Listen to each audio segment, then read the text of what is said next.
Bom dia, boa tarde, boa noite, conforme a ocasião em que vocês estejam assistindo ou ouvindo esse podcast.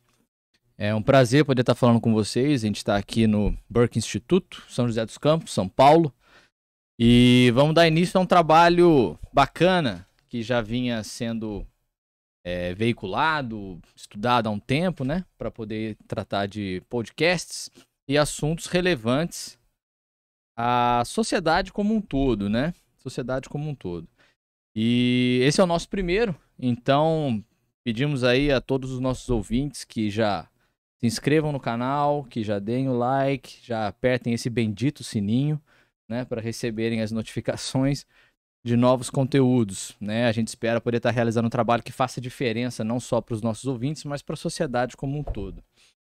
E hoje, na nossa primeira entrevista, a gente vai entrevistar aqui o Eduardo Marques, né? Ele é diretor do Instituto Antônio Roio Marim, e esse instituto, ele é o mantenedor de um colégio, o Colégio Mater Puríssima, um colégio de educação cristã confessional, e a gente vai estar tratando, né, não especificamente do colégio, mas em cima da necessidade desse tipo alternativo de educação, tá certo? Então, Eduardo, muito bom dia. Sim, prazer imenso estar aqui, uma alegria, uma honra. Conheço aí meio que à distância o trabalho do Instituto desde da sua criação. E uma alegria para nossa cidade ter o Burke aqui. E esse trabalho com certeza agrega muito valor, né, para a cidade e para todos nós. Então é uma alegria estar aqui. Esperemos assim que assim continue.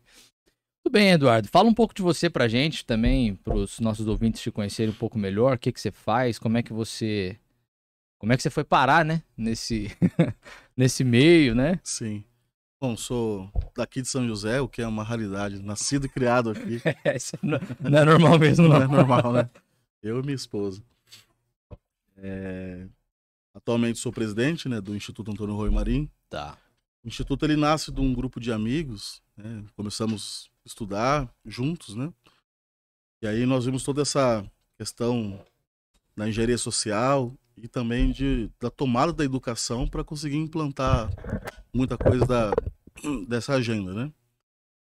E aí, com os estudos, olhando todos esses problemas educacionais e buscando quais seriam as possíveis soluções para a educação, olhando tudo que sempre foi feito na humanidade, né? Desde lá de Aristóteles, né? Tinham escolas percorrendo a educação cristã, tudo que os jesuítas fizeram, depois tudo que os vitorinos fizeram, foi quando a gente achou que nós tínhamos que fazer alguma coisa, né, com esses estudos, com esse conhecimento. E aí um grupo Claro. de amigos, inicialmente 6 casais e um que não é casado, o Vinícius, nós primeiramente montamos o Instituto Antônio Roio Marim, o padre Roio Marim. Ele escreveu uma obra que chama a Teologia da Perfeição Cristã. Teologia da Perfeição Cristã. É uma Tá. obra mais voltada para a oração, né? Aham. Ele pega um pouco das moradas de Santa Teresa, que é o castelo interior, né, 7 moradas de Santa Teresa. Ele transforma isso em 9 graus de oração. Então nós estudando essas questões de espiritualidade junto com as questões educacionais, né, sendo um colégio cristão, a gente acredita que essas coisas elas caminham em paralelo, né, caminham juntos, né, uma contribui para a outra, né? A vida interior de oração ela contribui para a vida, para o crescimento da vida intelectual. Uhum. E aí nós montamos o Instituto Antônio Roio Marim, já com o objetivo que esse instituto fosse o mantenedor do colégio. Então o instituto já nasce para montar o colégio. O fim do instituto é esse, né? Ah, tá, ok. Temos Aham. outras atividades hoje. Então não foi, na verdade, uma bifurcação. Vocês, na Não, verdade, criaram um instituto já já com o em mente intuito do. de Ok, ok. ter o colégio, né? Tá. O instituto acaba tendo outras atividades, né? Antes de ter o colégio, fazíamos eventos na cidade relacionados à educação para Certo. atrair pessoas, né? Uhum. Esses eventos foram importantes. Dali veio os primeiros alunos, dali veio professores, né? Uma grande dificuldade de você ter um colégio bom, cristão, Tá. é ter um bom professor, Sim. né? Se você não encontra o professor, seu filho estudou num colégio bom, mas ele tá numa sala que o professor é ruim. Então, na verdade, você, quando se refere ao colégio bom, você está colocando a estrutura física da escola em si. Sim. né? As instalações, tal. Sim. Isso vai definir ele como bom no aspecto físico. Sim, Agora ele tem que ser bom não só fisicamente, mas principalmente na sala de aula. exatamente. Tá. E encontrar pessoas que comungam das mesmas opiniões, que estejam dispostas a estudar, né? Principalmente você pega um pedagogo que ele está há anos letrando, Tá. e você pega e fala, não, mas olha, antigamente era assim, vamos fazer diferente. Sim, sim. Não, sim. mas eu já sei, eu estou em sala há Aham, 10 tá, anos, 30 anos, né? Então encontrar essa pessoa dócil, a querer estudar, a querer aprender, né? E fazer essa diferença na vida das crianças. Esses eventos do Instituto, ele contribui para isso, para encontrar essas pessoas, né? Então, o Instituto ele acaba tendo uma missão também de encontrar e formar bons professores, né? Perfeito. O colégio, ele nasceu em 2020, né? O primeiro ano do colégio. Recente. Nós tínhamos 22 alunos. Ok. Com um mês de colégio, pandemia. É. Né? O que para nós, como colégio, foi algo bom. Não estou falando que, né, a pandemia teve lá os seus efeitos colaterais, né? Mas bom no sentido que as crianças não frequentavam mais os colégios, elas ficavam em casa, e os colégios mandavam para casa aquilo que tinha que ser feito com os filhos deles, né? Isso. Então, quando os pais começaram a se deparar com aquilo que os colégios estavam fazendo, opa, é melhor confiar nesse colégio novo que está começando agora Entendi. do que manter meu filho aqui. Teve um choque de realidade, tá? Então, no primeiro ano, nós iniciamos com 22 alunos, nós encerramos esse mesmo ano com 58. Mais que o dobro. Mais que o dobro. E eu me lembro de um cenário de um pai chegar em dezembro falando que queria matricular a criança. Eu falei, espera o ano que vem, né? Falta 15 dias para terminar. Sim. Não, eu quero agora. E fez a matrícula em dezembro e a criança frequentou o colégio ali 12 dias e saiu de férias. Né? Se ambientou, né? Tá. No segundo ano, nós chegamos no meio do ano a 78 crianças. Legal. E aí o imóvel inicialmente alugado, ele já não comportava mais o colégio. Foi um crescimento maior do que a gente esperava, né? E aí nós saímos, inicialmente era no Residencial União, um bairro afastado, ali, quem é josense conhece, o Pinheirinho, né? Que teve uma invasão ali no passado. Sim. E era engraçado, as pessoas perguntavam onde é o colégio. A gente falava, é no Residencial União. Aí qual o endereço? Eu falava, Avenida Leonor. Ah, lá no Pinheirinho? Que tinha todo um medo de questões de segurança. Um background, né? bem desfavorável, né? E aí, no meio do ano, nós mudamos pro Esplanado. Legal. Estamos lá até hoje. Hoje o colégio com 200 alunos. Veio para uma região central, fica mais fácil pessoas de várias regiões. A Esplanada é central zona oeste, né? Aqui da cidade, é uma mistura, né? Sim. E aqui, de fato... O Burke está localizado aqui na Zona Oeste, o que não falta é escola. O que não falta é escola. E onde nós estamos, na nossa rua tem 3. Nossa, é absurdo. A quantidade de escolas aqui, nessa região da cidade, Mas sendo um colégio cristão, ele não é um colégio de bairro. Né? Não são as pessoas daquele bairro que estão inseridas naquele colégio. E acaba também, de certa forma, não sendo um colégio de nível social. Então, no nosso colégio, você tem filho de médicos, você tem filho de empresários, mas você tem filho de pessoas desempregadas também, porque é um colégio cristão. O fim, ele não está direcionado somente para as questões monetárias, né? Perfeito. Tendo ali o Instituto como mantenedor, o Instituto ele é uma associação sem fins lucrativos, né? Certo. Não é ONG, não tem nada governamental. Ainda bem. A diferença de uma associação sem fins lucrativos para uma SA, para uma LTDA, é que numa SA, numa LTDA, eu pego o dinheiro do lucro, eu faço o que eu quiser. Eu dou PLR, né? Troco o meu carro. Isso. Em uma associação de serviço lucrativo, obrigatoriamente o lucro tem que ser reinvestido na própria associação. Isso. Né? Então, grosseiramente falando. Mas, fora isso, é uma empresa comum, como qualquer outra, né? Bacana. Você comentou aí a respeito da pandemia, né? E no primeiro ano que vocês abriram, tal, logo na sequência veio a pandemia. E logo no início da nossa conversa aqui, você falou a respeito um dos motivos que foi, vamos assim dizer,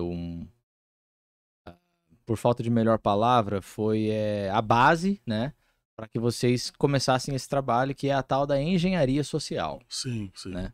Então, assim, para os nossos ouvintes, tal, quem está assistindo, às vezes não conhece bem esse termo, né? Uhum. O que que seria, entendeu, essa engenharia social Sim. e por que ela foi o pontapé inicial para o trabalho do Instituto, né?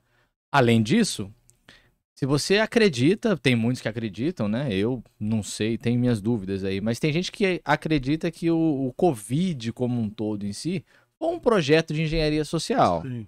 Né? Boa pergunta.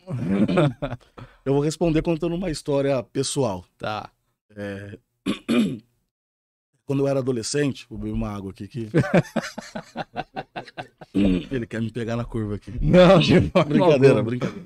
A pergunta é excelente. Eu acho que esclarece bastante o cenário atual da nossa sociedade e acaba sendo um chamariz para as pessoas a querer estudar, a querer enxergar a verdade, né? O Cristo falou, eu sou o caminho, a verdade e a vida. E ninguém, sem exceção, vai ao Pai se não for por mim. Né? Então, essa busca pela verdade, ela faz parte da humanidade. Nós precisamos buscar incansavelmente, né? Então, esse cenário atual nos força também a buscar a verdade, né? Será que nós estamos sendo ratinho de laboratório ou, de fato, nós estamos tendo liberdade, Exato. de fato, de viver a nossa vida? Mas quando eu era criança, e eu não estou julgando, muito menos culpando minha mãe, a amo de paixão, mas a minha mãe assistia novelas e eu sentava ali no sofá, por consequência, eu assistia o que ela estava assistindo. Por tabela. Né? Eu me lembro daí na minha infância, era infância ainda, né? Na emissora grande aí de televisão do Brasil, né? Sim. Das novelas. Tá bom, né? Todo mundo sabe. Começou a vincular na novela o primeiro beijo homossexual. Certo. Né? E eu me lembro que ficou, sei lá, 3 ou 4 episódios falando que ia acontecer aquilo. Tá preparando o público, né? Preparando o público. E aquilo não acontecia. E ficava. E chegou no último capítulo da novela, aconteceu. E foi algo muito rápido, né? Acabou. Ok. Isso teve uma repercussão na sociedade gritante, porque a sociedade naquele momento ela não estava preparada para isso. Não era que nem hoje que você vai no shopping, né, e você vê muitos homossexuais andando de mão dada e sendo defendido pelos seguranças, né, e tudo mais. Não era a realidade daquele momento da minha infância ali. Você vê que dali para frente essa cena ela é insignificante perto do que deve acontecer hoje. Hoje eu não assisto novelas, mas eu imagino que o que acontece hoje é infinitamente mais agressivo do que um selinho entre 2 homens, né? Então, a engenharia social ela começa de um jeito que parece, mas é só um selinho. Mas ali você já jogou na sociedade a possibilidade de que isso pode acontecer, que isso pode estar numa novela, né? Tem um grupo que fez um estudo fazendo uma comparação do aumento da quantidade de divórcios desde que a telenovela começou a mostrar para as mulheres que elas podiam se divorciar. Eu já vi esse estudo, sim. Então, hoje, quando você fica sabendo que alguém se divorciou, é uma coisa mais comum do mundo, Exato. porque o divórcio ele virou uma coisa. Mas a nossa avó, até hoje é inadmissível você falar para sua avó sobre o divórcio. Né? Porque, às vezes, o seu avô não era um homem tão virtuoso, mas ela tinha a noção do que era o matrimônio. Ela falou, não, eu vou ficar aqui do lado dele, vou ajudá-lo, vou mudar a vida dele, né? Vou contribuir para que ele possa ser uma pessoa melhor. Isso vai se apagando. Então, é isso que a gente chama de engenharia social. Você vai colocando de maneira inicialmente discreta para a sociedade coisas que parecem, isso não tem nexo, isso é uma bobeira. A sociedade ela vai se acostumando com isso, você vai aumentando, ao ponto que você começa a direcionar. Então hoje você chega no cúmulo, né? Nós iniciamos com um pequeno selinho na telenovela e hoje você chega no cúmulo de linguagem neutra, no cúmulo de crianças de 8 anos de idade pedindo na justiça para trocar de sexo, né? Então, isso que se chama de engenharia social. Você começa devagarzinho, né? Então você pega alguém da geração da minha mãe, uma senhora, que fica ali o tempo todo assistindo televisão, a televisão vai lá e pega, vamos pegar um especialista em criminalidade. Aí pega quem é especialista para eles. Tá, ok. Né? E começa a falar ali de um caso específico de um homem que estava andando armado e a criança pegou a arma e deu o disparo e matou o próprio cara. E fica ali colocando isso na cabeça da senhora. Ela fica assistindo. E arma é perigoso, arma é perigoso. Poxa, mas quantas pessoas têm armas? E quantas vezes, estatisticamente, isso aconteceu? Ok. Sim. Né? Mas aí a senhora começa a acreditar no especialista da televisão, né? Ao ponto de ela falar, não, a arma realmente é uma coisa extremamente perigosa. Tá, então vamos lá, para colocar em termos assim de definições, né? Se é engenharia social, você tem, na verdade, então, um grupo de pessoas, no caso, os chamados engenheiros, eles vão elaborar algo, porque a engenharia ela vem disso. Você vai criar alguma coisa com algum objetivo. Né? Você vai criar alguma coisa com algum objetivo para poder entregar algum resultado. Exatamente. Então você tem pessoas ali que projetam as coisas, criam as engrenagens necessárias para poder moldar o comportamento e pensamento da sociedade. Sim. E isso é engenharia social. Sim. E você vê na educação, talvez um dos problemas mais aparentes que tem da educação hoje é essa questão. Né? A minha afilhada estudava num colégio e chega lá a professora, coloca roupas de super-heróis femininos, né, Tá. e roupas de super-herói masculino, né? Ok. E fala pra ela assim, olha, você pode escolher a roupa que você quiser. Tá. Não tem problema. E ela vai e escolhe a roupa do Peter Pan. Ok. Peter Pan, roupinha verdinha, Tá, bonitinha. E tira uma foto e fala, olha como ela está linda. Mas inconscientemente falando, você tá falando pra ela que ela pode ser o Peter Pan. Sim, sim. Né? Então, é o início de uma coisa que eles sabem o que eles querem. Né? Então, quando a gente vê todo esse aspecto, a gente fala, poxa, conversando com a minha sogra na época da pandemia, né? Vocês perguntaram a pandemia e tal. Comecei a falar pra ela, olha, não concordo com muito. Eu fui pra uma cidade levar minha sogra. Quando eu cheguei na cidade, eles tinham um caminhão-pipa, uma água com alguma substância que eu não sei qual era. E quando você chegava com um carro na cidade, eles jogavam aquilo no carro. Ok. Como se estivesse matando o coronavírus ali. Então todos os carros que entravam na cidade ficavam numa fila enorme e chegava lá o caminhão-pipa jogando uma substância no seu carro que teoricamente, né, o álcool em gel do carro ali. Então eu entrei na cidade, eu estou apto a estar ali, eu não estou trazendo da minha cidade para essa outra cidade o coronavírus, né? Quando eu vi aquilo, eu falei, mas isso não faz sentido, né? Eu estou dentro do carro, isso tá uma coisa externa. Sim, né? sim. E comecei a falar com minha sogra. Ela falou assim, nossa, às vezes eu me sinto boba, né? Assistindo a televisão ali, vai vendo as coisas. Eu falei, não é que a senhora é boba, é que a engenharia social é feita realmente para que as pessoas acreditem. Ok. Né? E quando você vê que você consegue sair dessa realidade, né? Na questão educacional, quando que você sabe que você deu uma boa educação pro seu filho, que você pode jogar ele pro mundo, que você pode entregar ele pro professor de história na universidade e ele não vai se corromper, né? A hora que o seu filho olha pra você e fala assim, papai, então o mundo inteiro tá errado. Tá. Ele entendeu. Né? Sim, ele entendeu. Sim. Porque entender que o mundo inteiro tá errado é difícil, né? Nós somos embalistas, né? Todo mundo tá fazendo, qual é o problema? A tendência você tá parado no semáforo, todo mundo tá parado. Teve um corajoso que passou o semáforo vermelho, o de trás falou, eu também vou, ele foi. É igual a fila, né? Você vê uma fila, pô, o que tá tendo ali? O cara fica curioso, se tem gente ali enfileirado, não, eu quero saber o que é. Pra quê, né? Ah, entendi.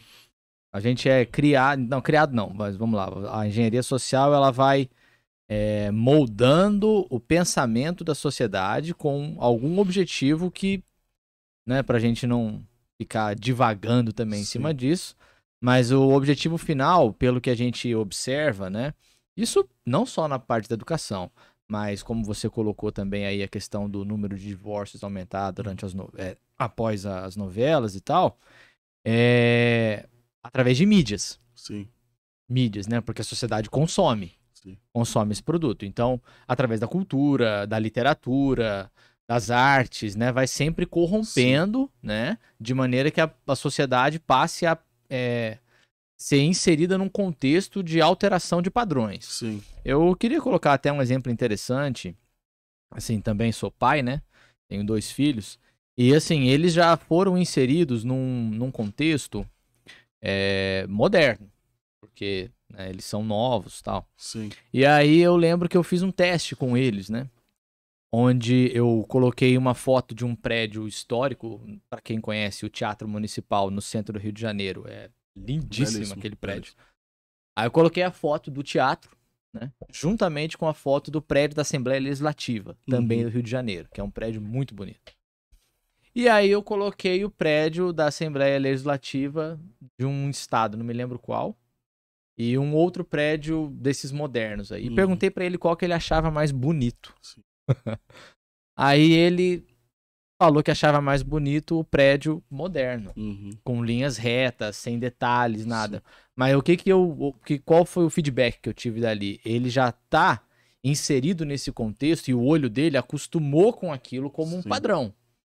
Então ele vê que aquilo é bonito. Aí eu perguntei, mas por que você acha que isso aqui não é bonito? Ele falou, isso aqui é muito estranho. Tem muita curva, muito não sei o que. Então assim, não é que o padrão mudou, né? O padrão de beleza não mudou, porque a beleza existe, ela tem um padrão. Sim. Mas a sociedade, ela tá aceitando outras coisas, maquinando o verdadeiro objetivo. E isso é resultado de engenharia social. Isso é um problema, né? O Augusto Cury, ele fala, o escritor, né? Ele fala que uma dama, quando ela entra no recinto, ela não precisa falar, olha, gente, olha, eu sou uma dama, eu entrei. A presença dela, qualquer um que olha fala, entrou uma dama no recinto. Perfeito. Né? Então, o padrão de beleza, né? De uma mulher, de uma dama, aquela que se impõe, né, com a sua beleza, e a sua beleza imposta não é vulgarizar o seu corpo, não é? Exato. Né? É a beleza da criação mesmo, né? Isso. E quando você começa a tirar das crianças essa percepção daquilo que é realmente belo, né? Você olha para a natureza é belíssima. Sim. Né? Você fica... E ordeira.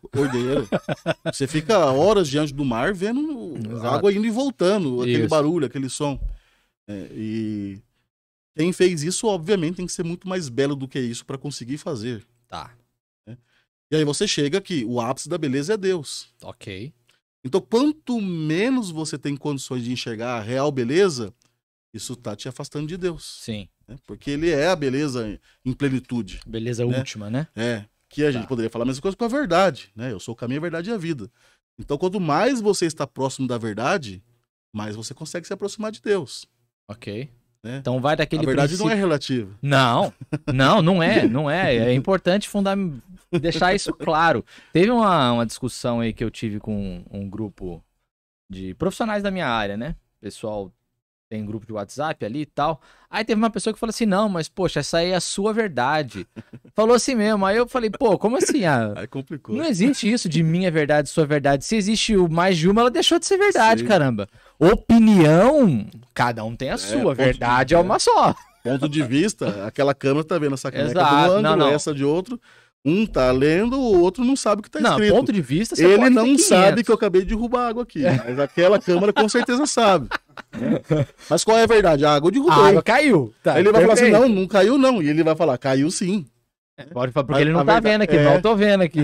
Mas não existe a verdade dele, a verdade não, a verdade é uma só, tá. Então, assim, voltando, né, pra gente sempre manter o cerne da conversa aqui. Então, quando vocês notaram que o processo de engenharia social estava bem avançado, vocês urgiu dentro de vocês a necessidade de criar alguma coisa para combater. Trabalhar na base, já diria o Mano Brown, tá, né? Trabalhar na base. Vamos voltar para a base. Porque assim, como você já tem uma sociedade que está, vamos assim dizer, fagocitada nesse processo todo, então não, eu tenho que pegar quem ainda não foi totalmente moldado, né? Sim.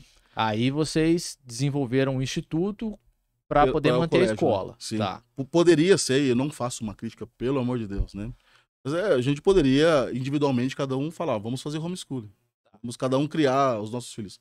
Mas, poxa, minha filha está inserida na sociedade. Né? A minha filha pode conhecer o seu filho e casar com ele. Certo. Né? Então, o que a gente conseguir fazer pensando numa sociedade melhor é sempre muito mais produtivo do que eu pegar a minha filha ali e falar, não, ela vai ser a pureza em pessoa. Tá, mas você pega vou falar de homem porque eu sou homem, mas fácil entender o funcionamento daquilo que eu sou, né? Você pega um menino e você cria o seu menino na pureza. Sim. O seu menino é puro. Ele tem 15 anos e o negócio dele é jogar bola. Tá. Ele não se perdeu. Mas com 18 anos, se ele encontrar uma piriguete... Vai ser um choque, né? Talvez tudo aquilo que você construiu ao longo de anos você vai perder. Você não vai conseguir pegar ele mais. Tá. Dependendo do nível que ele se enfiar. Né? nessa realidade. Então, você precisa pensar na sociedade como um todo, buscar algo. Uhum. Então, esse grupo se reuniu e falou: a gente precisa montar um colégio. Ok. Obviamente, inicialmente, pensando nos nossos filhos. Na época, as nossas crianças não tinham idade escolar, né? Pensando nos nossos filhos, mas também pensando numa sociedade, né, o que a gente poderia contribuir para a sociedade. Quando nós criamos o colégio, nós não tínhamos, né, vou falar por mim, mas eu acredito que eu posso falar por todos, nós não tínhamos noção do que iria acontecer. Tanto que, inicialmente, eu saí da empresa que eu trabalhava, Uhum. mas eu montei uma empresa de consultoria, a minha esposa é dentista, e eu também criei um consultório odontológico, uma clínica odontológica. E qual era a ideia? Essas duas empresas me mantêm minha família, Tá. e o colégio não se onera tendo que pagar um administrador. Vai pagar pedagogo, vai pagar professor, quem está ali, né, na frente do combate. E no começo era fácil, eram 22 alunos. Então eu saía, ia atender um cliente, eu ia para uma reunião. 22 alunos. Ok. Papel higiênico para 22 crianças. Sim, né? sim. Aham. Era muito mais simples. De repente, com menos de um ano, vai para 58. Você já fala, calma aí, dobrou. Mas beleza, 58 alunos. De repente, quando a gente muda para o Esplanada, 148 crianças. Ok. Hoje, 210 crianças. Fila de espera de 37 famílias, esperando entrevista para a gente dar sequência. Hoje eu me deparo numa situação que a gente tem 50 funcionários, seja professor, auxiliar, secretária, zelador. E você começa a olhar, é um colégio particular, entra dinheiro, fala, ó, o volume de dinheiro que tá entrando aqui não dá mais para fazer no tempo que me sobra. Eu preciso. Uhum. A gente fala, Dedicar. começou como apostolado de famílias até hoje, mas chega um ponto que você fala assim, ó, preciso profissionalizar, né? Isso. Começa ali um podcast do Buck, primeiro você usa o iPhone, né? Sim. E usa um microfone lapela, de repente fala, não dá mais, aí precisa de luz, precisa de 3 câmeras, Certo. precisa de uma estrutura que condiz com isso. E aí o negócio vai ficando mais sério, Normal. né? E mais perigoso, né? E mais visível. Né? Mais visível. E quando nós começamos o colégio, a ideia era não expor o colégio. Até hoje a ideia é um pouco essa, né? Ah, mas por que vocês estão fazendo isso? É uma sociedade secreta? Gente, se você tem muito dinheiro, o que você faz com ele? Você coloca num cofre, você coloca no banco, você coloca numa aplicação que você julga que seja segura. Né? Se você tem um relógio que é muito caro e você vai ter que andar no centro de São Paulo, você tira naquele momento. Ok. Né? Porque você sabe que aquilo vai atrair pessoas más para roubar aquilo de você. Então Tá. nós temos o colégio como uma joia rara, alguma coisa que tem muito valor para nós. Uhum. Se eu falo que o colégio foi criado para os nossos filhos, toda vez que eu convido o seu filho a entrar dentro do nosso colégio, eu estou convidando você a entrar dentro da minha casa, você Ok. brincar com a minha Sim, filha, sim. conviver com ela. Né? Sim. Então, por isso, esse aspecto de resguardar aquilo que tem um real valor. E da mesma forma, o motivo pelo qual, como você comentou aí, é entrevista com as famílias. Vocês selecionam, então, os alunos. Veja, por lei, nós não podemos negar matrícula caso haja vaga. Certo. Tá. Mas o que é a seleção? A seleção não é somente, não é bem o fato de eu olhar para você e falar assim, olha, você está apto ou não, né? Quem sou eu para em uma hora Sim, perfeito. Normal. descobrir? Né? Aham. Essa entrevista, na verdade, é muito mais nós mostrarmos quem nós somos e aquilo que a gente quer fazer. E a família olha para isso e fala assim, eu não quero. Entendi. Escola é que nem roupa. Né? Eu que sou gordinho, nós homens temos dificuldade de comprar calça. Agora é só a calça João Dória, né? Calcinha apertadinha. Aí você põe a calça e fala, não dá. Eu que sou gordinho parece um cupcake, fica um negócio muito feio, né? Você quer uma calça mais confortável. Então, escola é que nem calça. Você vê, tem gente que gosta da calça João Dória, né? Que usa a calça no meio da canela,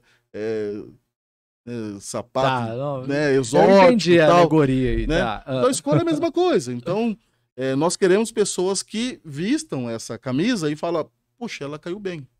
Tá, entendi. Então, o que é essa camisa, por exemplo? Você pega um colégio convencional, né? E isso não estou falando de ser cristão, não. Esquece isso aí. Qual que é uma grande dificuldade que nós temos hoje com crianças em qualquer colégio? Estabelecer ordem. As crianças são seres que estão aprendendo a coisa. Exato. Hoje o que acontece com a entrada aí das mães também no mercado de trabalho, e também não é uma crítica, né? É só uma constatação de realidade. Sim. Às vezes fica o pai e a mãe sem a criança o dia inteiro. O único momento que tem da família é de noite. Aí a criança tá fazendo muita bagunça. Às vezes o pai não quer chamar atenção, porque ele fala assim, eu só fico 3 horinhas com meu filho, ele vai dormir daqui a pouco. Se eu ficar puxando a corda o tempo todo, vai ficar um ambiente chato. E ele vai cedendo, vai cedendo. O que acontece? A criança, ela acha que ela pode fazer tudo. Ela acha que ela pode subir em cima da mesa de jantar. E a educação da nossa geração, imagina, eu subir na mesa de jantar, meu pai, que ele faria comigo? Eu não consigo nem imaginar. Nem imaginar, né? É aquela geração que o pai olhava, a gente travava, né? Fala, isso aí. não consigo dar sequência. Então, a criança, né, essa geração mais nova, também pelo acesso muito fácil à tecnologia, ela pensa que as coisas são rápidas, né? A velocidade delas não é a velocidade das coisas, né? Isso. A educação, ela tem um tempo. A criança primeiro aprende a falar, depois ela vai aprender a escrever. Mas antes dela aprender a escrever, tem algo muito sutil, que é aprender a fazer uma pega no lápis da maneira correta. Ok, sim. Né? Então, não adianta eu querer ensinar ela a escrever se ela não aprendeu a pegar o lápis.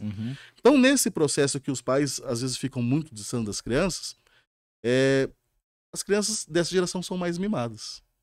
Não tem nem como não ser. Né? Tem nem como não ser. A geração mimimi, dizem, né? Não só isso. Você falou aí a questão dos pais, né? Que ficam pouco tempo com os filhos, tal, o ingresso das mulheres no mercado de trabalho, né?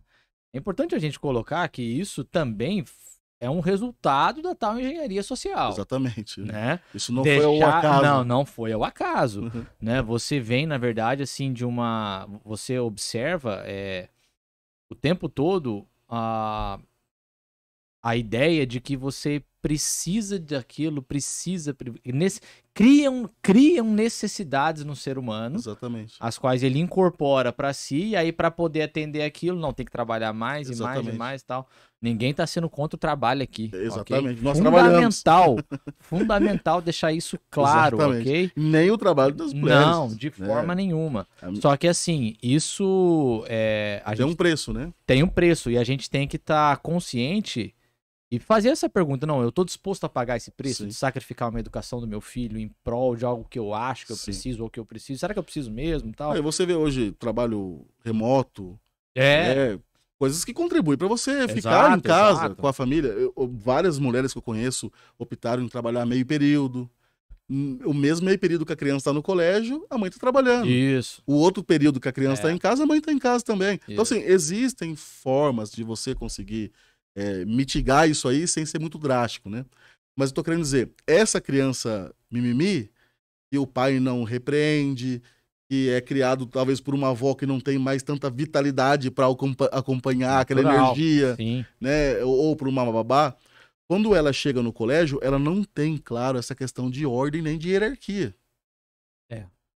Então, num colégio comum, o professor, em 50 minutos de aula, ele gasta seus 20 minutos, 30 minutos, tentando estabelecer ordem.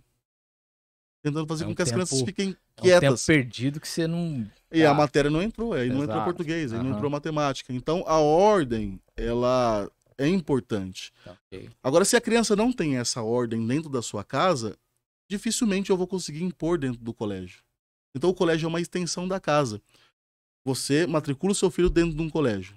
O colégio, seus filhos estão matriculados. Você colocou aquele colégio dentro da sua casa. Se você brigou com a sua esposa, seu filho vai chegar tristinho no colégio. A professora, por que você está triste? Papai e mamãe brigou. Né? Então o colégio já sabe o que está acontecendo na sua casa. Perfeito. Então o colégio, ele entra dentro da casa da família. Né? E a família também entra dentro do colégio. Então, se não houver esse casamento da família, né, vestir a roupa que cai, né, dificilmente você consegue fazer educação. Então, quando tem lá a entrevista, a gente fala, nós somos assim, nós somos um colégio confessional, nós somos um colégio cristão, as crianças rezam, a ordem pra gente, a questão das virtudes, né, da ordem pra gente é antes do português e da matemática. Né, primeiro formar o caráter. Né? Antes de ser médico, ser homem. Né? Então, primeiro forma o caráter, depois forma a profissão. Aí, olha, pai, você vai ter que trabalhar em conjunto com o colégio. Porque não existe como eu educar, né? Imagina, chega no colégio, a gente fala, filho, moralmente isso não tá legal. Fala pra criança. Que é moral? Aí a criança chega em casa e fala, papai, eu fiz isso no colégio e a diretora falou que isso não é legal. Ah, eles são muito radicais. Esquece isso, filho. Você criou uma ruptura. Naquele momento, a criança vai ter que escolher entre o pai ou o mestre. Aham. É uma tristeza. Criança com 8 anos, 12 anos, ter que fazer uma escolha dessa. Não seria melhor que, olha, no colégio eu aprendi isso. E você, é isso mesmo, filho. Sim, sim. O filho vai lá reclamar do professor. Aconteceu na minha época. Se eu chegasse reclamando do professor, minha mãe batia em mim, brigava comigo. Hoje não, o filho reclama do professor, o pai vai lá na escola. Pra bater no professor. Pra bater no professor, né? Pra querer tirar o filho da escola. Sim, sim. Né? Então, as escolas, dependendo, tem até medo de educar. Criou-se, na verdade, aquela dicotomia, né? De que se você tá pagando, você tem o direito de mandar. Isso muito bem colocado, porque o nosso colégio sendo uma associação sem fins lucrativos, eu preciso de dinheiro, mas eu não estou preocupado com ele. Isso. Até mesmo que eu consigo arrumar dinheiro de outras formas, não necessariamente a matrícula. Uhum. Eu posso, como estou fazendo nesse momento, uma rifa. Tá. Ano passado nós fizemos uma rifa de um Fusca. Essa rifa deu 60 mil reais. Poxa! Caramba! Um Fusca maravilhoso. Mas tô querendo mostrar que nós fazemos uma festa junina. Compra ali o bolinho caipira. Você ganha todos os insumos, né? Os Aluga ingredientes. Um espaço, né? Uma sala num horário que não está sendo utilizado, você aluga para alguém. Você lucra ali 10 mil reais tá. numa festa. Né? Então você consegue trazer o dinheiro de outras maneiras. Então, às vezes, mas o pai, na sociedade, ele tá acostumado com esse tipo de relação. Eu tô pagando, eu tenho direito. Isso. Né? Mas o colégio não é uma questão de eu tô pagando, eu tenho direito. Nós não estamos ali para ganhar dinheiro, nós estamos ali para educar. Uhum. O fim é educar. Exato. Então, o que o pai quer hoje, né? Bom, eu vou colocar meu filho no colégio integral, ele vai ficar o dia inteiro aqui. Me devolva ele alimentado, de banho tomado. Fralda trocada. Fralda trocada, né? Não dormindo, porque eu acabei de chegar do serviço, eu quero brincar com ele, que ele esteja bem. Mas brincar só um pouquinho, só pra ele ter sono à noite. Pra ele dormir, e quando ele dormir eu vou trabalhar. Vou aí. sentar aqui, vou abrir meu notebook, porque eu não terminei de trabalhar. Qual que é a questão educacional desse pai com essa criança? Ele terceirizou a educação para esse colégio, para essa babá, para esse... Ele terceirizou isso. Uma terceirização da educação. Uma terceirização da educação. Né? Então, o pai vem para esse colégio, a gente fala, olha, aqui não. Aqui nós não trabalhamos com terceirização de educação. Você é o educador. Você é o responsável pela educação do seu filho. Eu estou complementando. Eu estou ensinando português, matemática e história. É você que senta com ele, você que faz catequese com o seu filho. Uhum. Você que fala de Nosso Senhor para ele. Porque ele é seu. Lá no 9º ano, eu vou te entregar e talvez eu nunca mais vou vê-los. Perfeito. E você vai até a morte, ou sua ou a dele. Então, o filho é seu. Essa é a grande briga com o Estado, né? Principalmente no partido de esquerda, né? Eles querem falar, não, o filho é meu, o filho é do Estado. Eu sou dono do... E nós não, é a família. Você é dono do seu filho. Sim. E o colégio, ele vem para te ajudar. Mas eu só vou ser ajuda para você se você olhar para mim e falar assim, eu concordo com o que ele está fazendo.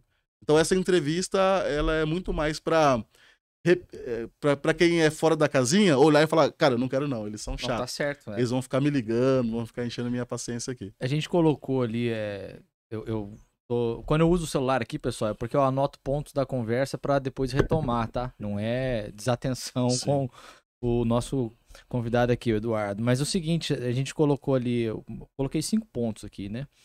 A questão da geração mimimi, né? Dessa geração mais nova, né?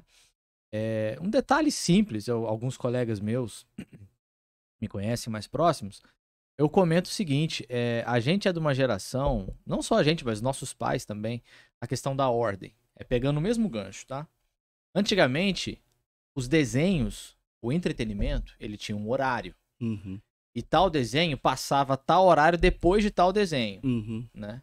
Então era assim, você via ali até a ordem. Sim. Até ali havia ordem, né?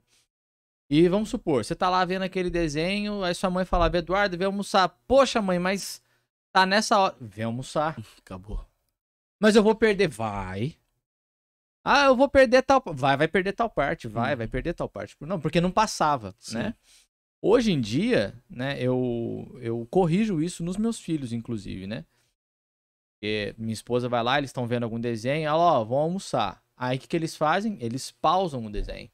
Então não tá acostumado com perda de nada. Sim. Ele escolhe a hora que ele vai assistir, No momento em que ele tem que... eu tenho que fazer tal coisa. Ele para, vai no banheiro, tal, volta. Então, assim, é tudo ao alcance de um dedo.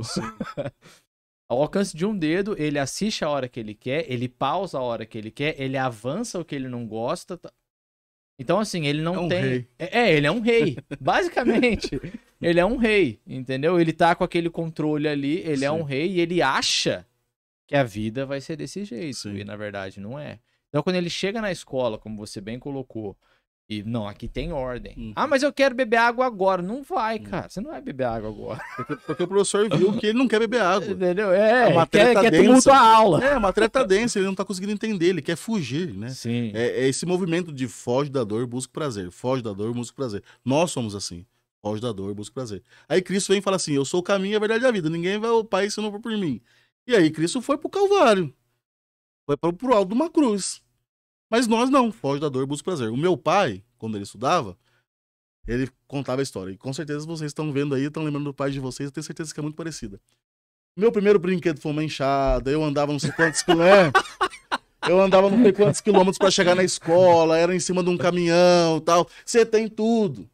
Mas esse você tem tudo, ele, por achar que aquilo foi muito sofrimento, ele quis dar o tudo. Porque eu não tive condição de ter tudo. Eu não comprei meu videogame. Exato, isso aí. Né? Vocês têm tudo. Mas o que acontece? Esse pai, já são os nossos pais, sofreram lá na roça, o brinquedo era enxada, ele quis dar o videogame. Né? E aí o que acontece? Você pega uma criança de televisão, de videogame, você sabe identificá-la. Chega num churrasco que não tem videogame, não tem nada, essa criança ela vai encontrar o primeiro sofá e vai se jogar nele. Isso aí. Porque é uma criança de sofá, ela fica lá, mortona. Ô, amigão, levanta, vai jogar bola. Não que quero. É bola? Não quero. O que é bola? É birrento. E fica ali, não quero. Fica, né? E você tirou da criança essa questão, né? A educação clássica, ela fala que você precisa educar o corpo, a alma e o espírito. Isso. Se o corpo tá bom, é uma predisposição boa para a alma. Perfeito. Você vai ler, você vai estudar, você tá descansado, o corpo tá bem, tá nutrido. Se tá faltando nutriente, meu amigo, você vai pegar o livro, você vai desmaiar, né? Você não vai conseguir ler, né? Então, esquece já a educação do corpo, né? Porque nós, a nossa geração, brincava na rua. Isso. Jogava bola, perdia a tampa do dedão. Hoje eu moro em apartamento e eu não tenho coragem que minha filha desça sozinha. É o risco, né? É outra realidade. Sim. Se ela for descer, eu desço com ela. Ela tá no parquinho, eu tô do lado. Então você vê, as coisas mudam. Aí você já não exercita mais o corpo. Aí isso, se o corpo é predisposição para a alma, a alma então é o intelecto. Eu não vou mais estudar, porque YouTube eu só faço isso, né? Isso. Eu não preciso pensar para assistir YouTube. Exato, o cara que tá acompanhando a gente aqui agora, se ele não gostou dessa parte da conversa, ele avança. Ele vai pro outro canal. Ele vai pro outro canal. Né? Ele larga a gente. Isso aí. Né? Eu só faço o que eu quero, geração mimimi. É. E aí, se você não estuda, se você não trata do espírito, né? Nós somos o quê? Um composto de corpo e alma, nós somos um animal racional. Você vai ser um animal. Né? O cara te fecha na rua, você quer matar o cara. Né? A escola nova, o lugar que a gente vai mudar, vem 2 vias, né? Do trânsito, aí abre uma terceira que é para quem vai virar para a direita. Okay. E diariamente, assim, todas as horas tem a mesma coisa. O cara para nessa faixa que é para virar para a direita, porque ele quer ir reto. Ele quer ir reto, Aí para o cara atrás, porque o sinal tá... e o cara que tá ali na frente, ele não sai e ele xinga. Passa por cima! E fala um palavrão. Tá. Aí você fala, cara, a capacidade inteligível dessa pessoa se esgotou a de um cachorro. Né? Começa a latir. Por quê? Gente, eu tô errado, cara. Mas eu errei, você presta atenção. Cara, entra nessa rua, faz o contorno. Né? Não, eu vou impor o meu erro, porque eu sou machão, eu sou bonzão. Então, você precisa dessa capacidade inteligível. Tá acontecendo no Brasil hoje, as eleições, foi fraudado, não foi fraudado, pouco importa. O homem, alguma votação teve pro homem que chegou lá. Né? Muitas vezes porque as pessoas perderam a capacidade inteligível. Mas ele é bom, ele é o pai dos pobres. Olha quantas viagens ele fez, quanto dinheiro nosso ele tá gastando agora. Tem nada de pobreza, trocou todos os móveis. Então, assim, não tem pobreza nisso. Se pai é aquele que gera, de fato ele é o pai dos pobres, porque ele gera muito. Exatamente. Então, assim, a capacidade inteligível ela vai se esvaziando. E muitas vezes é porque o corpo também não tem mais, né? Então você pega uma criança que acorda, pega lá o brinquedinho dela e se joga no sofá. Aí começa de desenho. Desenho é o quê? Impulso, impulso, impulso, impulso. Cor, música. Cor, música. Aí você pega a Peppa Pig, um porco que não é porco, porque não existe porco rosa. Né? E não tem nem forma de porco, é feio pra caramba. Nós não falamos do belo. O que tem de belo na Peppa Pig? O que tem de verdade naquilo, gente? Não tem beleza. Sim, sim. Aí, se o ápice da beleza é Deus, e a criança tá escutando funk, ela não vai chegar no Deus. Agora, se ela escuta Beethoven, Bach, se ela escuta música clássica, é mais fácil. Porque tem uma beleza. A busca pelo belo, né? Tem uma beleza. Quando você mencionou agora há pouco aí, você falou a questão da educação clássica, né? Que a educação clássica, ela ensina você a treinar o seu corpo e a sua alma, corpo, né? Alma e espírito, né? Na verdade, a educação clássica ela é o bom, belo e o verdadeiro, né? Aí quando você mencionou também lá, um pouco atrás, a respeito do ensino e cultivação das virtudes, né? O que seria especificamente, assim, uma definição, né? Porque, assim, às vezes a gente usa as palavras, usa termos e tal, sem ter, de fato, uma definição clara do que é. Então, assim, uma primeira pergunta, o colégio de vocês, ele ensina pela metodologia clássica ou não? Nós passeamos por ela, não diria que é um colégio 100% clássico. Perfeito, ele é um colégio confessional cristão,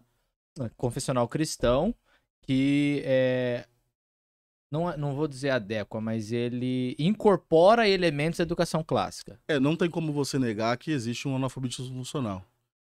Até me assumo como fruto. Isso aí, né? fato. Então, a educação clássica, ela ajuda bastante nessa questão daquilo que a gente diz que é letramento, né? Isso. Você pegar os grandes clássicos e, né, são textos mais elaborados, você consegue desenvolver muito mais a língua, né? Até mesmo utilizando muito de latim e tudo mais. Então, a interpretação que eu fiz está correta. Sim. Tá. Então, vamos lá. Virtudes. Né? De que maneira você ou a sua escola, a escola que o Instituto mantém, definiria, né? O que seria o cultivar as virtudes? O que são virtudes e por que tem que cultivar? As virtudes são os nossos hábitos bons, né? Coisas boas que a gente faz, né? E aí, ela é um pouco ampla, né? Porque você pode pegar a virtude naquilo que a gente diz dentro do cristianismo, né? Virtudes teologais e tudo mais. Mas quando você vai pegar lá no Aristóteles, também já falavam de virtude. Perfeito. Né? São pesos diferentes, são coisas diferentes, mas por fim é a mesma coisa. São coisas que você deveria estabelecer na sociedade para que a sociedade vivesse de maneira boa. Então você pega o capitalismo, ele não é ruim, nós vivemos dentro dele. Tudo que é virtuoso é belo ou não? Sim. Tá, sim. Ok. Então você pega o capitalismo, nele seria bom que as pessoas que estivessem no poder fossem pessoas virtuosas. Perfeito. Aí o capitalismo seria muito melhor. Seria muito melhor. Né? Imagina você ter um presidente da República que é um homem virtuoso. Exato. Que é o quê? Que quer coisas boas de verdade. Né? Ele não tá fazendo Bolsa Família para comprar votos.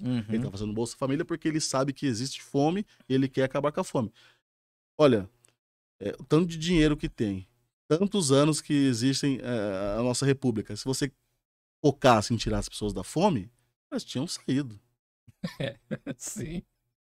Mas é porque você não foca nisso, você finge que está preocupado com isso. Se você focasse na questão de moradia, aqui em São José dos Campos, sei lá, 50 anos trocando prefeitos, todo mundo focado na moradia. Não existia morador de rua. É que, na verdade, né, eu brinco com a coisa, né? Eu faço ali um prédiozinho CDHU, eu coloco alguns moradores ali. Então, assim, a virtude, né, o desenvolvimento da virtude, que é o quê? Os bons hábitos, ele se faz necessário para você viver em comunidade. Perfeito. Então, nós estamos aqui, vocês estão vendo só nós dois, mas estamos em 4 pessoas aqui.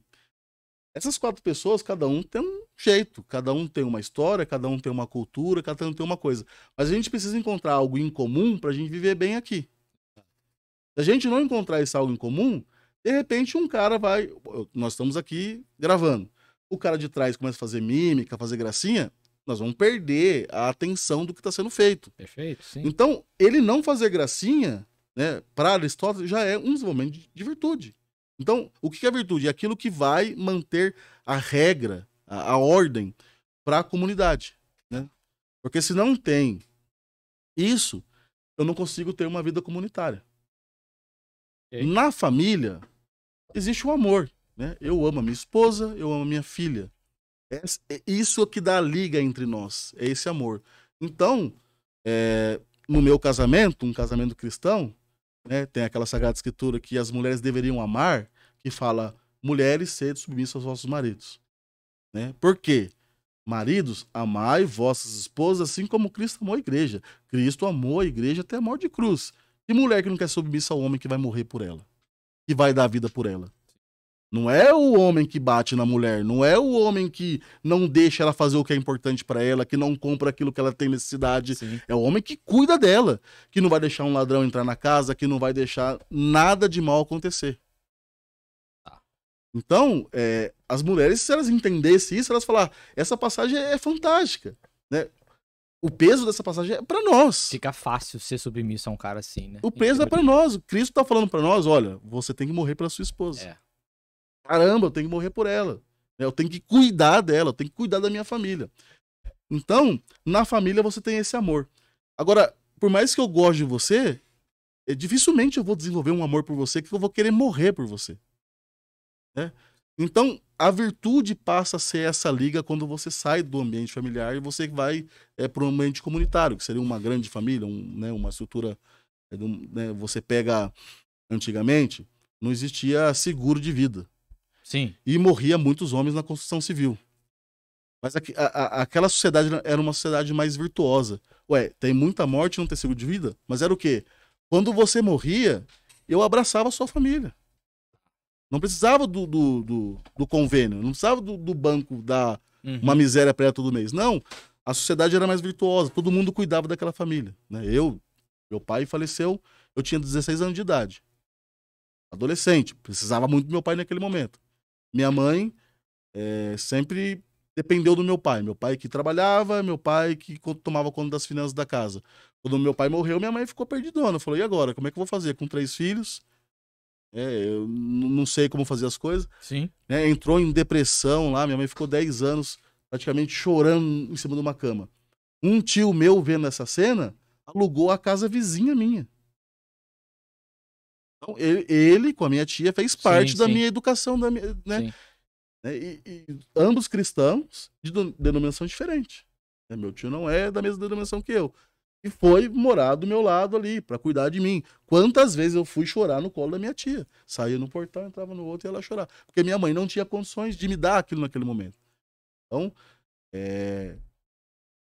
a virtude que fez com que meu tio quisesse isso, né? Sair da casa dele, ir para uma outra casa. Ele também tinha família, tinha filhos. Todo esse movimento, né? Então, esse desenvolvimento da virtude faz com que a sociedade seja melhor. Uma sociedade melhor, as pessoas se cuidam, né? Se respeitam. Não, perfeito. E assim, aí, ainda nesse gancho, né? Eu montei uma pergunta aqui por conta da proposta, né? Do colégio lá. As virtudes, né? E o ensino confessional. Né? Tem como desassociar um do outro ou não? Eu acredito que não. Não. Porque o cristianismo, ele nasce em cima de 10 mandamentos que o nosso Senhor deixou pra gente. Sim, né? Mas vamos analisar aqui agora do ponto de vista daquele que prefere apagar o cristianismo. Sim. Para não dar uma... Para não rotular. Para não rotular. A pergunta é, uma escola só com virtude sem um cristianismo? Isso. Tem como? Eu acredito que sim. É claro, depende do fim. Ok. O fim do colégio. Se o fim é somente você preparar pessoas para o mercado de trabalho, legal. Que na verdade é inclusive o que esse livro aqui fala, né? Ó, isso aqui recomenda a leitura, tá? Isso eu conheço. Conhece, sim, né? Sim. Ele fala exatamente disso que ele comentou agora, porque a sociedade, vamos assim dizer, sociedade não, mas os grandes economistas, eles perceberam que era mais vantajoso você treinar as crianças para serem operários e funcionários, e não passar o ensinamento de virtudes, né? O livro fala muito disso, recomendo demais a leitura. E entra nisso aí que ele comentou, que depende do fim. Depende de qual finalidade o que eu quero, né? Você vai, por exemplo, cultivar quais virtudes? As virtudes da responsabilidade, as virtudes de você, de fato, entregar o seu melhor ali para aquele que está empregando, né? Você vai cultivar outras virtudes. Eu acho bem legal você trazer esse livro aqui, né? Porque o que acontece? Quando a gente fala de educação, o que é gritante hoje? A questão marxista da coisa, né? Que é gênero, linguagem neutra. Sim. Aí o pai olha para isso e fala assim: eu não quero isso pro meu filho. Vou procurar um colégio cristão, porque lá não vai ter gênero, não vai ter essas coisas. Maravilha, né? Mas essa questão globalista da educação, ela perverteu o fim. Perverteu. Né? O filósofo lá atrás, né, Tales de Mileto, andava olhando pro universo. Sim. E ele olhando pro céu, tinha um buraco, ele caiu no buraco. Uma senhora, uma velhinha passou do lado e começou a rir da cara dele. Você é um tonto, né? Você caiu num buraco, você é um tonto. Ele ficou irado com isso aí. Pela observação dele do universo, ele percebeu nos estudos dele que aquele ano seria o melhor ano de colheita de, eu acho que era azeitona, né? Tá. E o que ele fez? Ele comprou todas as máquinas de colheita de azeitona e guardou dentro de um galpão. Cara. Aí todo mundo falou assim, esse cara é louco mesmo. Mas quando chegou a colheita, foi um sucesso. Todas as máquinas eram dele. Ele alugou máquina pra todo mundo, virou milionário da noite pro dia.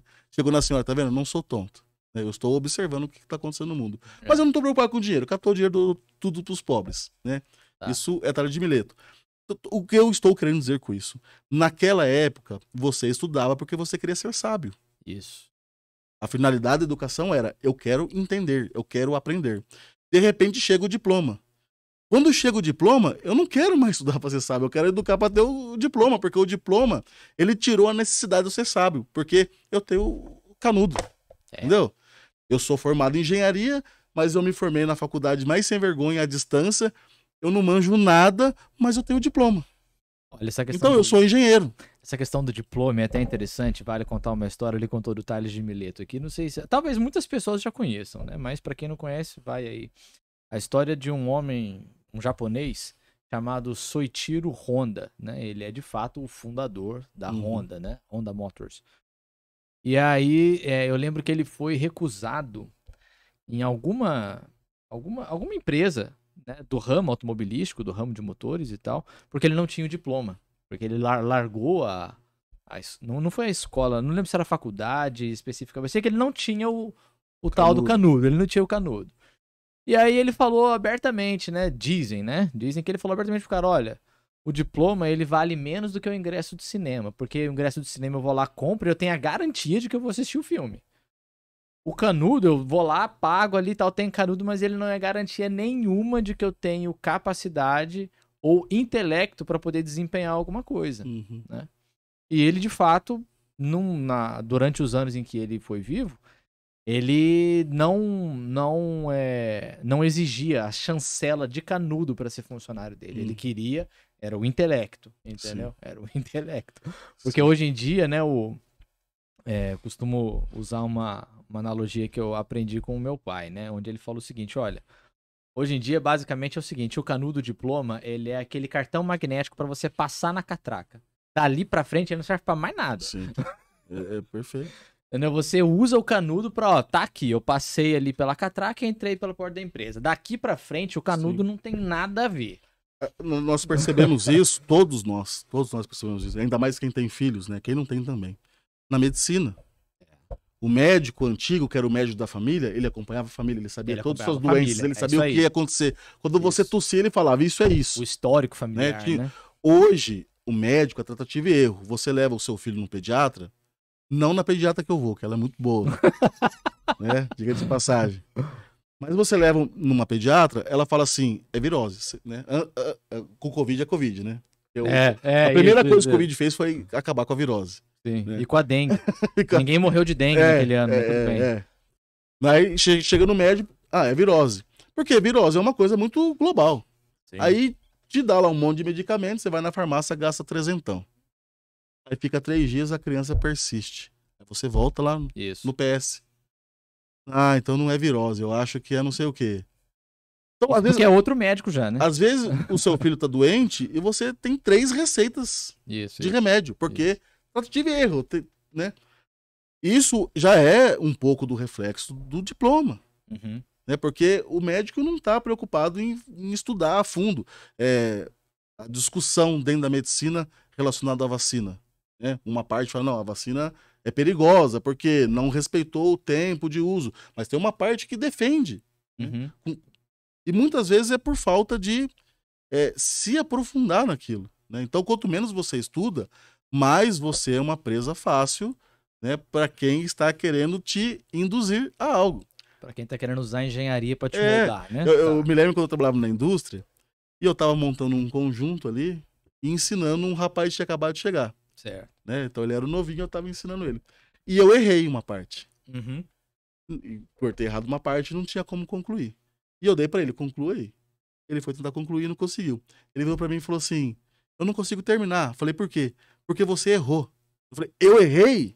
Eu trabalho aqui 13 anos, rapaz. Você acabou de chegar? Eu que errei? Ele, não, desculpa, acho que fui eu que errei. Eu falei, larga a mão de ser burro, não, rapaz, foi eu que errei mesmo. Né? Sim, sim. Então, assim, a engenharia social é isso, você põe um medo na pessoa e acuada, o cara acabou de entrar. 3 meses de teste para ele ser efetivado ou não. Você põe medo nele, ele fica acuado e ele aceita qualquer coisa, porque ele tá pensando nos 3 meses de experiência que ele tem que passar. Né? Então, como é que você vence o medo? Pelo conhecimento. Exato.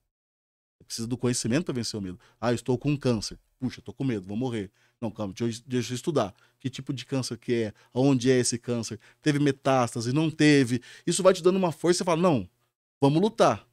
Né?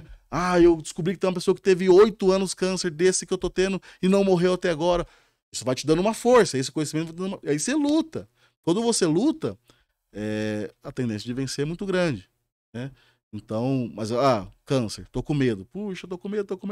Você morre em 1 mês. Né? Porque Sim. você vai, né? Não dá. Vai definhando. Vai definhando. Né? Então, a educação sem a finalidade cristã, você só indo por essas questões de virtude, ela é perigosa.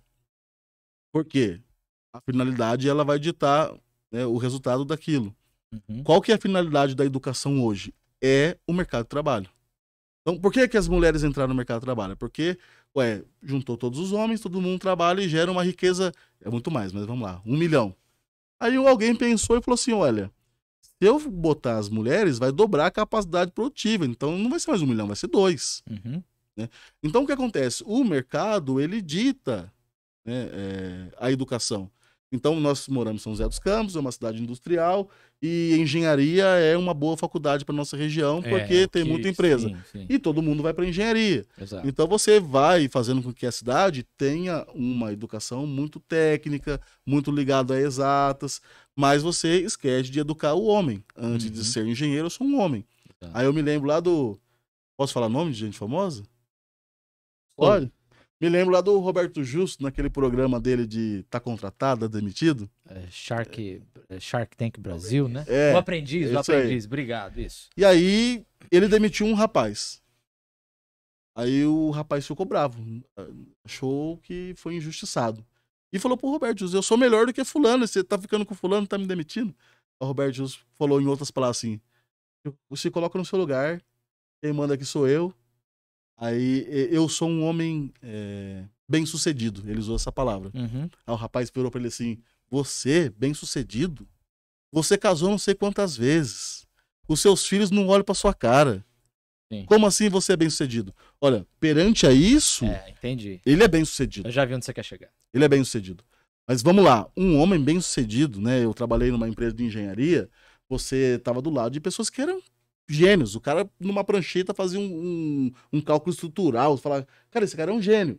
Mas quando você olhar para a vida do cara, era tudo torta. Então, assim, ser bem-sucedido não é ganhar muito. Não é ser o CEO de uma empresa. Que adianta você é o CEO de uma empresa, mas você senta numa mesa para almoçar na fábrica, ninguém quer estar na sua frente, porque você é um canalha. É porque vai da noção do sucesso, né? O que cada um define para si como sucesso. Exatamente. Então, esse livro é interessante porque o pai, ele tá fugindo do gênero, tá fugindo do ele, né, da linguagem neutra, né? É menino ou menino? Menino, né? Tá fugindo da filha dele usar a roupinha do Peter Pan. Mas a educação voltada para o mercado de trabalho, ela é pior do que a educação. Todas são ruins, né? Mas por que eu digo pior? Porque o seu filho virou um robô. Ele tá sendo educado para apertar um parafuso. Ele não tá sendo educado para ser homem. Uhum. E aí eu volto lá no semáforo do cara que fala um palavrão e fala, passa por cima. Né? Por quê? Porque perdeu a sua capacidade inteligível. Aí o cara não consegue constituir família. O cara não consegue ser homem. Eu vi um vídeo esse dia na internet da mulher na cozinha, do nada a panela pega fogo. E aí ele vai e pega a filha dele no braço, sai correndo e fecha a porta e deixa a mulher com a panela com fogo lá. Nossa. Aí o pessoal brincando, é o pai do ano, mas marido... né? O cara deixou de ser homem, a função... Lembra lá das Sagradas Escrituras, né? Amai vossa esposa como Cristo amou a igreja. Isso. Não, você deixou ela morrer de fogo lá, você é um maluco. Né? Então, a educação, né? A gente fala de virtude e a finalidade da educação é formar o homem. Formar o ser humano, né? Formar o ser humano. Se você conseguir formar um indivíduo, o seu filho vai chegar em você e falar assim, papai, então o mundo inteiro tá errado e o senhor tá certo. O professor de história vai tentar falar besteira pra ele, ele vai falar, não. Né? Mas se você quer formar o engenheiro, o médico, o apertador de parafuso, o professor de história vai dar um chapéuzinho e vão de perna nele. Não vai ter como. Basta o seguinte, né? Vamos analisar agora do ponto de vista mais prático. E até mesmo usando o gancho do mercado, né? A real é a seguinte, se eu sou um empresário e as escolas estão formando, como você for usando a sua alegoria, né? As escolas estão preparando apertadores de parafuso, igual o do Charlie Chaplin lá, né? Os Tempos Modernos, né? Tá preparando esse tipo de gente. Pra mim é muito cômodo, porque eu vou ter sobrando na sociedade. Sim. Perfeito? Vou ter lá sobrando. Tem um monte de apertador de parafuso. Agora, o caráter ninguém ensina. Esse cara vai comprar testado. Você consegue, na verdade, você consegue treinar o cara pra apertar parafuso. Você consegue treinar o cara pra poder ser um bom funcionário. Agora, você não consegue treinar o cara pra ser homem. Esse cara vai comprar testado.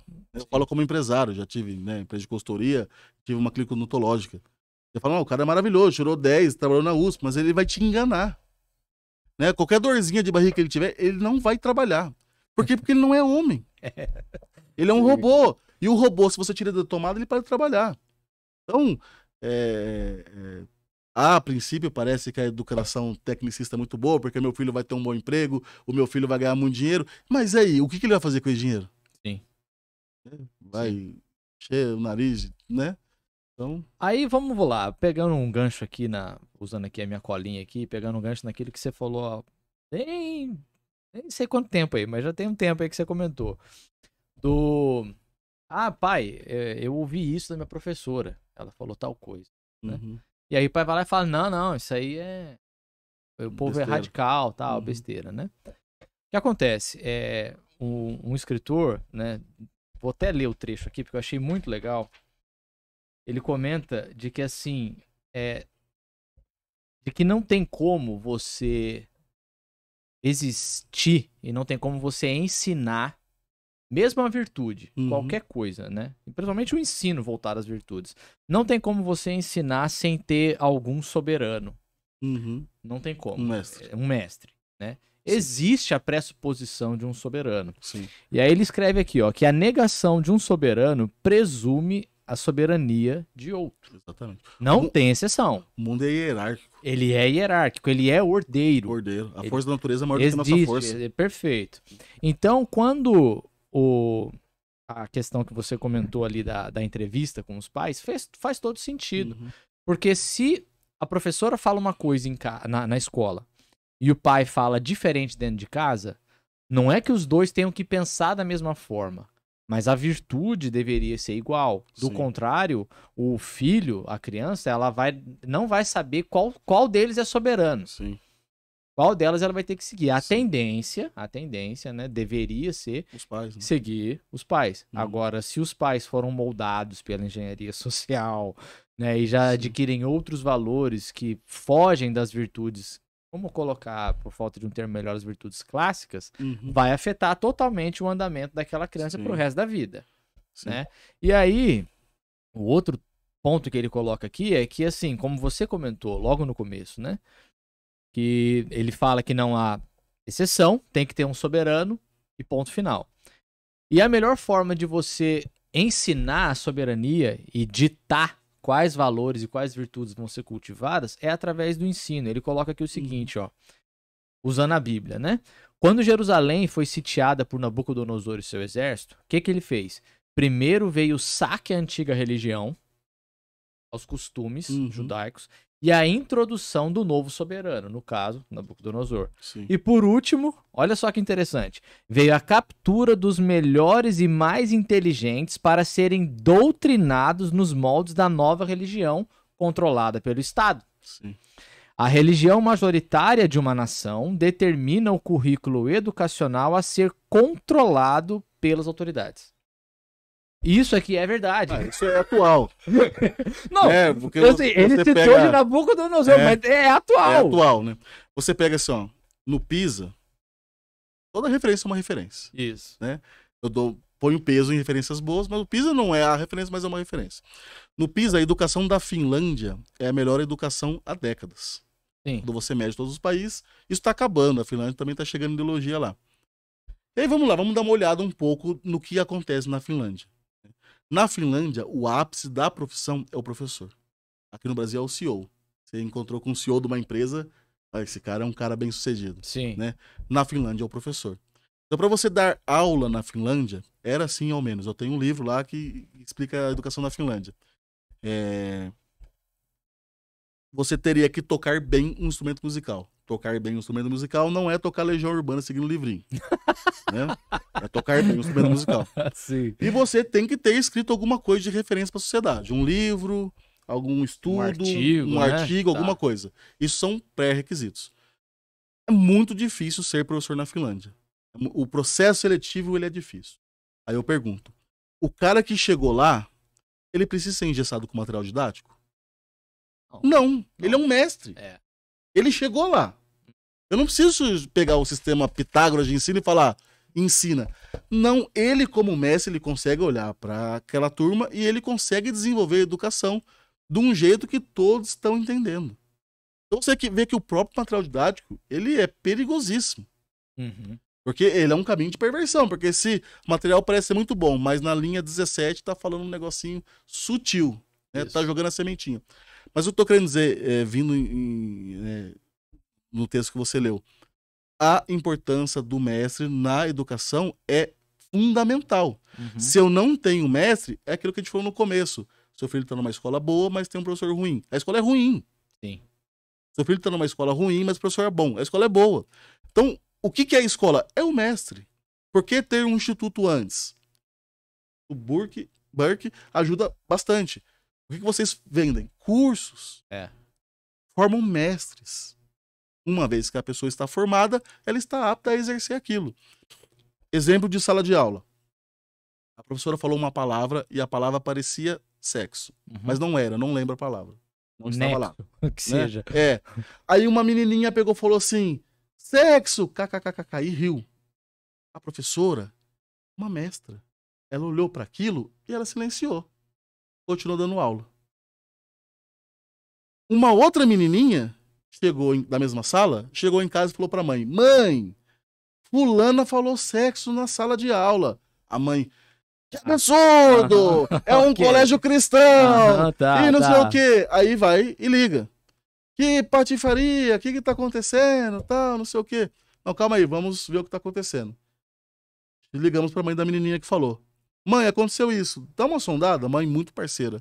A mãe chegou na filha, deixa eu te fazer uma pergunta. A filha, claro, mãe. O que é sexo? A filha respondeu, sexo masculino, sexo feminino. Tá. O que mais seria? Sim. Né? Tá. Mas vamos lá. A menininha que chegou horrorizada na mãe, ela tinha uma outra visão de sexo. Uhum. essa menininha é pura. Perfeito, entendi. Se a professora para a aula naquele momento e falar, por que você tá rindo? Ela ia chamar a atenção da pura para uma coisa que ela não conhece e não tem idade para conhecer. Perfeito. Então, educação sexual, que é uma expressão ridícula, né? Expressão que não faz sentido, educação sexual, mas beleza. Educação sexual se faz em casa. É você que sabe a hora que seu filho vai aprender as coisas ou não. Você foi no churrasco, o irmão falou uma besteira, você vai ter que chamar ele e falar pra ele, filho. Agora, quanto mais você levar a pureza da criança, eu tinha 16 anos de idade, meu pai já era falecido e eu já sabia dirigir. Eu catava o carro escondido e ficava andando. Eu já apanhei da polícia na rua. Porque eu não tinha habilitação. Sim. Eu não estava no tempo de fazer aquilo. Por que eu vou falar para um menino de 16 anos de idade o que é sexo? Ele não vai fazer isso com 16 anos. Né? Então, quanto mais você posterga a pureza da criança, melhor para ela, melhor para você, melhor para todo mundo. É porque você cultiva a virtude, né? E isso não é do colégio. O colégio não pode fazer esse tipo de educação sexual. Por quê? São 15 crianças. Cada uma está no estágio. Eu tenho a bonitinha aqui, sexo masculino e sexo feminino. Né? Por que eu vou acabar com essa pureza dela? Sim. Então, a presença do mestre, ela é vital, fundamental para a educação.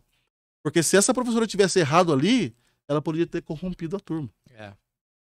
É interessante, gostei dessa situação que você apresentou pra gente.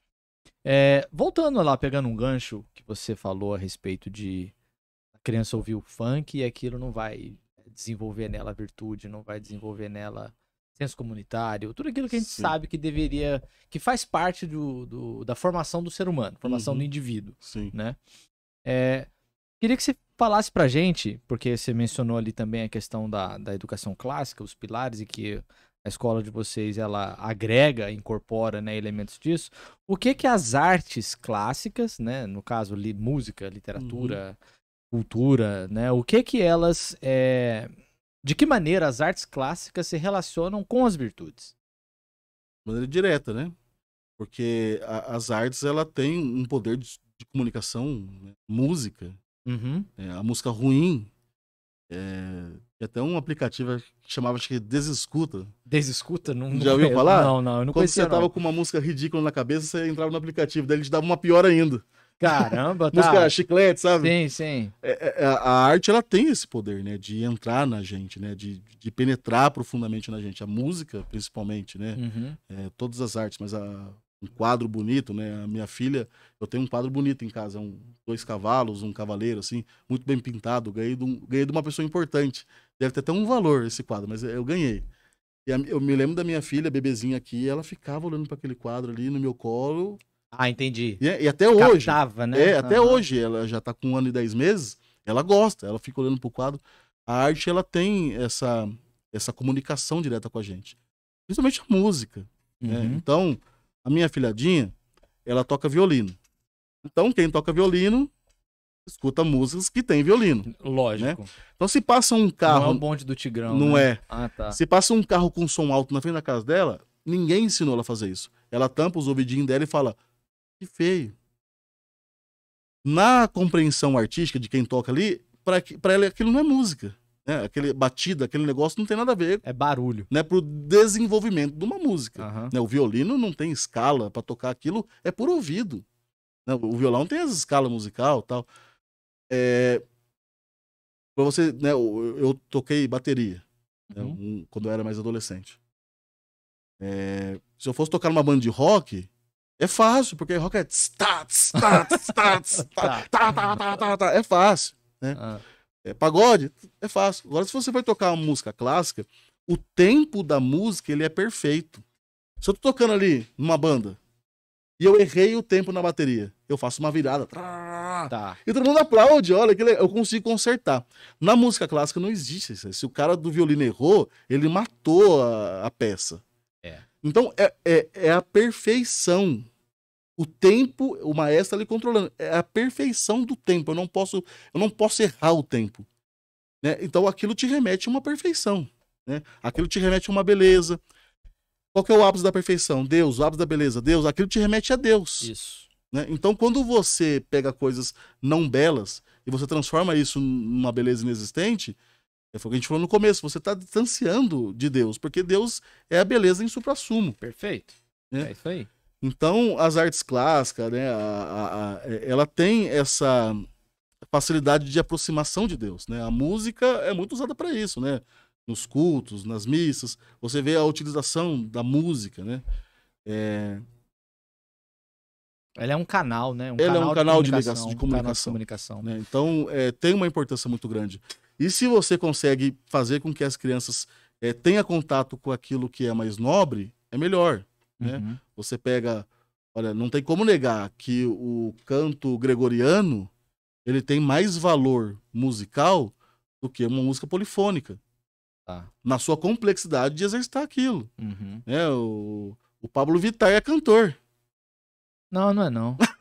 É um absurdo. Tá. Né? Ele não é nem homem nem mulher, não tem nem voz de homem nem de mulher e tá aí. Né? A sociedade consegue impor. Sim. Né? O belo é cantor, é artista. Então, mas isso tudo não é, no final das contas, como você mencionou, né? O exemplo da sua filha e tal, que isso, na verdade, também é um reflexo da... Como é que eu vou dizer? Um reflexo da engenharia social. Sim. Um resultado. Porque assim, você força moldou, né? você moldou a pessoa música, né? para poder aceitar tal coisa como bela, quando Sim. na verdade não é. Eu acho que todo mundo achou bizarro o Pablo Vittar quando apareceu. Mas é tanta insistência. Tá no Caldeirão do Hulk, tá no Faustão, tá não sei o quê. Que chega uma hora que a pessoa tá tocando no carro já. Então, mas assim, como você mencionou, né? A gente colocando aqui o link. Não necessariamente só a música, mas as artes, a literatura em si também. Né? Literatura de boa qualidade e tal. A capacidade de ensinar português através da literatura, né? Os Sim. textos muito bem escritos, né? Uhum. É claro, você pode usar de Sagrada Escritura, pode usar de salmos, mas a literatura ela foi desenvolvida para o letramento. Então, mas vamos lá. Se as artes clássicas, né, elas têm o propósito máximo, vamos deixar dessa maneira. O propósito máximo dela é atingir a beleza, porque se Deus é a beleza em última instância, Sim. certo? Então ele está, na verdade, usando do intelecto que foi conferido a Deus por ele para poder, através das artes, expressar algo belo, Sim. refletindo, né, as virtudes e o caráter de Deus, tá? Sim. Então, nesse contexto, a beleza em si, ela é ou não é subjetiva? Veja bem, você tá lá na sua casa, eu vou usar da beleza misturando um pouco com ordem, tá? Tá. E você quer ensinar alguma coisa pro seu filho. E naquele momento tá a televisão ligada, a louça toda ali para ser lavada. Uhum. Isso vai atrapalhar com que ele consiga entender o que você tá trazendo. Né? Tá. Então, eu tô trazendo a ordem aqui. Na verdade, a pergunta foi a beleza, né? Eu acho que as coisas caminham em paralelo, né? Então, quando a coisa é bela, né? Vou dar um exemplo diferente, né? Você tem um carro, o carro ele está intacto, ele está bonito, ele é belo, né? Tá. Pintura. De repente, sua esposa, Arranha. né? Porque a gente não bate carro, né? A gente empresta pra esposa e ela bate. Sim. A sua esposa arranha o carro no poste. Uhum. E você não arruma. Tá. Né? Isso vai aumentando ao ponto de você... Acabou. Você não tem mais o respeito, não sei a palavra correta, pelo carro. Mas se ele arranhou e você foi lá e fez a pintura, você fica mantendo isso o tempo todo, né? Foi até um conceito que o João Dória usou quando ele era governador de São Paulo, né? Uhum. Que era o conceito do vidro quebrado lá. Isso. Né? Janela quebrada. Janela quebrada. Então, a beleza, ela é extremamente importante dentro desse aspecto, porque ela é harmônica. Né? Quando você vai num ambiente belo, quando você entra... Acho que você deu o exemplo pra gente de alguns prédios do Rio de Janeiro. Sim. Né? Não sei se foi no ar ou foi fora, não me lembro bem. Né? Isso traz um encantamento. E você vê, você pode pegar as crianças, elas podem talvez, em primeiro momento, não identificar a beleza, porque elas não foram treinadas. Não estão acostumadas, né? Não foram treinadas para isso. Mas quando elas entram num ambiente que está ordenado, a beleza ela ordena as coisas também, né? ela se reprime um Eu pouco. entendi o que você Ela quis não dizer. fica tão solta assim. Ela capta que existe um senso de ordem. É. Ok. Então, assim, aquelas coisas que as pessoas brincam na internet, né? Não precisa ser rico, né? Pega aquele barraquinho lá na favela, mas limpinho, com um tapetinho, tudo no seu lugar, Sim. né? Então, a beleza, ela transforma, ela nos move a fazer o bem, né? A Uhum. beleza... Então, quando você pega locais que são coisas ruins, né? Um tráfico de droga, você não enxerga beleza, é um monte de barraco, Sim. o cara é feio também, sem camisa, cabelo pintado de loiro, pintado de branco, é uma bagunça, Exato. né? Então, o belo, né, Deus é a beleza em ápice, né? O belo, ele nos atrai, né? Uhum. O cara pode até não ser tão cristão assim, mas ele tá indo pra Campos do Jordão, Campos do Jordão nem tanto, mas tá indo pro sul Canela. de Minas, pra Canela, Sim. ele vai olhando ali a paisagem, né, o relevo, vai olhando o negócio acontecer, aquilo acalma, ele olha, puxa, aquilo de certa forma te atrai pra alguma coisa boa, né, Pura. pura. Então a beleza, ela é imprescindível, né, nós estamos mudando o colégio agora de lugar, e uma das dores iniciais é essa, o colégio novo não é tão belo quanto o colégio atual. Tá. E nós não vamos conseguir deixar ele belo rápido, é um móvel muito grande, vai demorar um tempo, né? Uhum. E isso é direto na educação. E como é que vocês agregam, vocês no caso, procuram colocar, procuram, qual que é a palavra?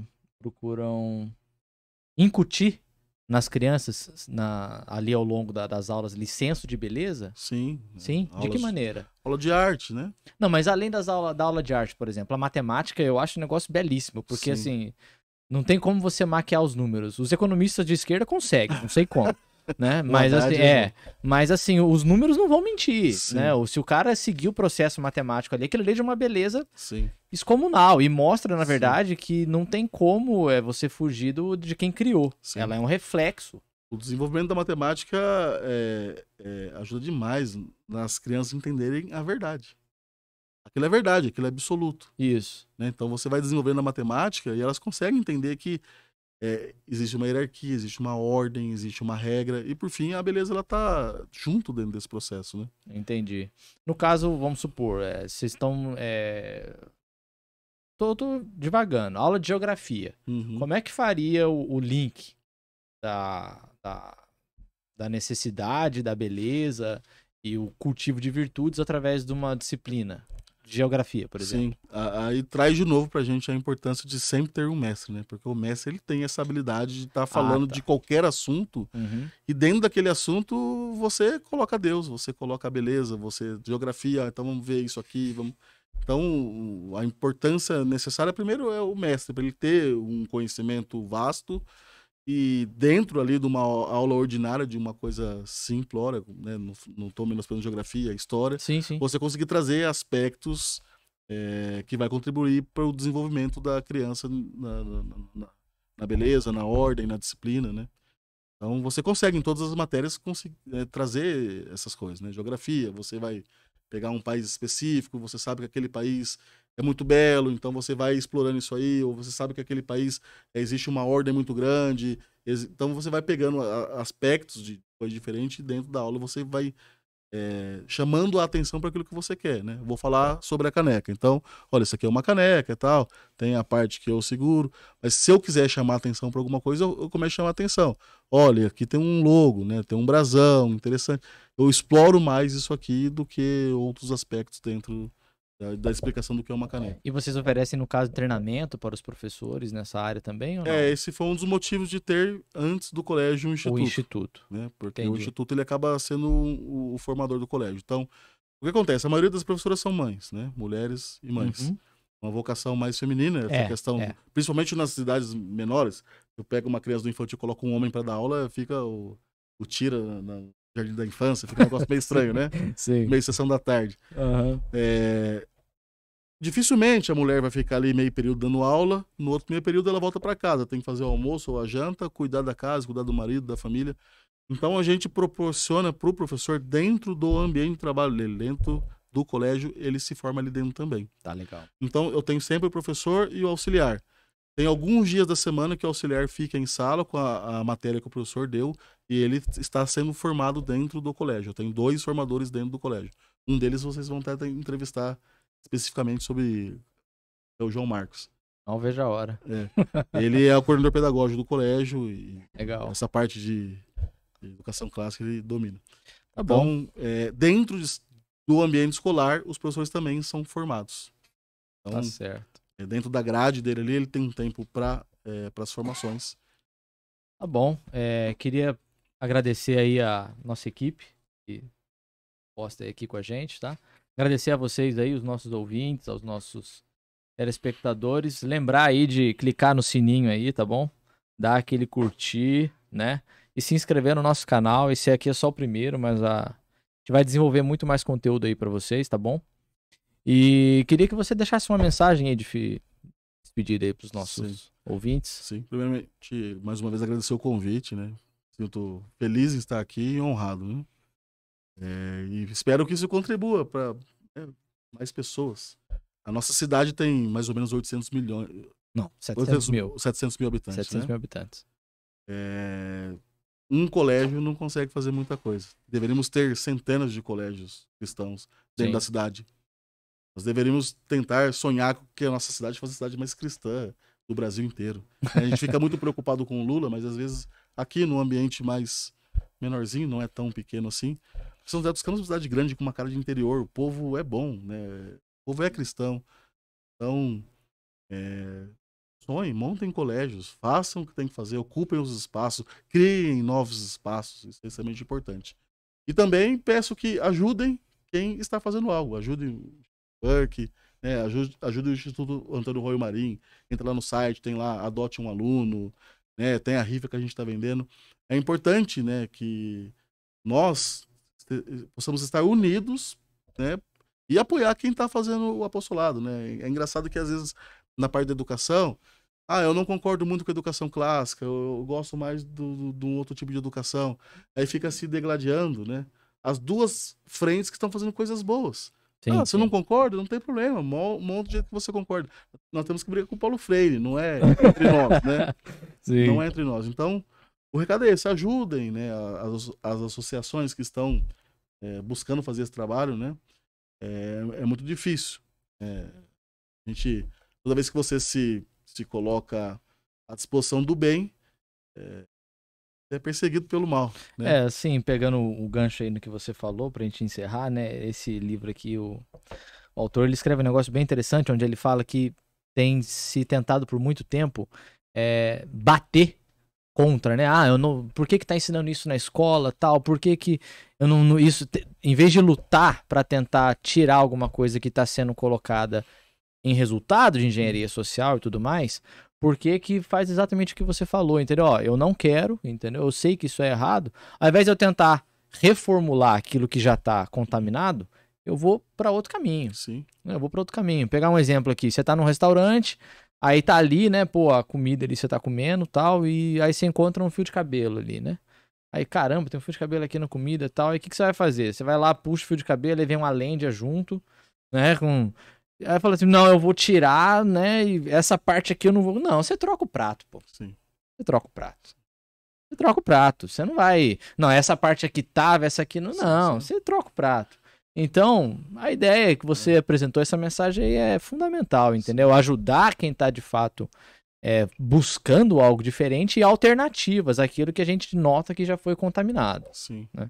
Eu fui procurado recentemente por um grupo que segue o Ítalo Marcilli e ele levantou essa bandeira, façam escolas e tal. E eu recebi eles lá na escola, falei, gente, façam escola, tem que ter um monte. Tá certo. Não existe concorrência. E, poxa, por fim, né, encerrando, por que eu vou ajudar o Instituto Antônio Royo Marim? Meu filho não estuda lá, vocês não aceitaram meu filho, eu não tenho dinheiro para pagar a mensalidade. Olha, porque a cada ano vai estar chegando na sociedade homens melhores, né? Mulheres melhores. Investimento, né? Investimento de longo prazo. Por consequência, melhores médicos, melhores professores, melhores engenheiros. Então, isso é muito importante. Se a gente não trabalhar na base, né, eu citei o Mano Brown, cidade de novo, né? Não sei se vocês lembram na eleição, né? Sinceramente, não. Né, na eleição ele ficou bravo lá com o Lula, falou, vocês têm que voltar para as bases. Vocês estão muito metidos. Então, esse trabalho de base ele é importante, né? Não o trabalho de engenharia, mas o trabalho de trazer essa verdade para a base. E aí vai gerando uma sociedade melhor, né? Eduardo, obrigado, viu? Prazer imenso. Até mais, pessoal. Até a próxima.